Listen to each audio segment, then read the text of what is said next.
Good morning or good afternoon. We are going to be looking at idioms today, which is another type of figurative language. We've talked about these earlier in the year and we've done some activities with them, but we're going to revisit them again today. As you have read Lazy Harry, hopefully you've recognized some idioms as you've come across them when you were annotating. So today we're going to focus solely on idioms and do page 20 in your packet.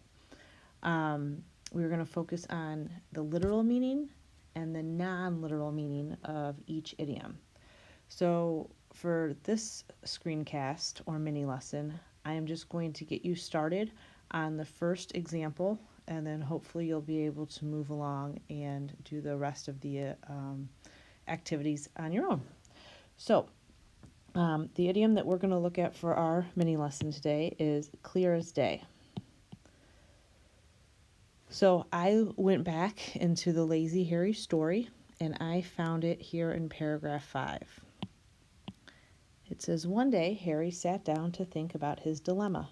There must be a way to free himself from work. For a long time, all that thinking led to nothing. Suddenly, a good idea, clear as day, came upon him. It was as if a fog lifted right before his eyes. Fog has lifted is the idiom after this one. So there you have it. All right, so I need to come up with the literal meaning of clear as day. Well, that would just, oops, what happened here? Sorry. I don't know what happened there. That was kind of bizarre. You left. All right, sorry. Let me just get back to where I was at. That was so bizarre. All right, so clear as day. The literal meaning is like bright and sunny, like daytime. It was a clear day outside. I'm just going to make this a little bit bigger so I can write neater. As bright and sunny as daytime.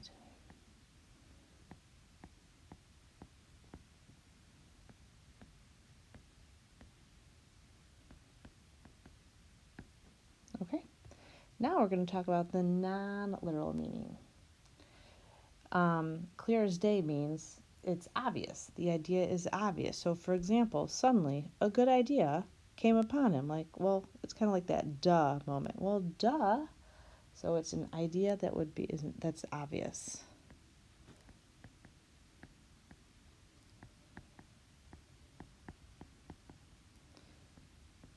Obvious. Okay. So you are going to continue to go through page 20 and you are going to do a fog has lifted, set her mind, barely lifting a finger, and carry out. And then I would also like you to do the bottom question here, the multiple choice. I would really encourage you to go back and reread Lazy Harry to find these idioms in the text so you have some context clues to help you understand what's going on. Please complete this activity and then post it on Seesaw. And if you have questions, Seesaw your teacher or send her a message on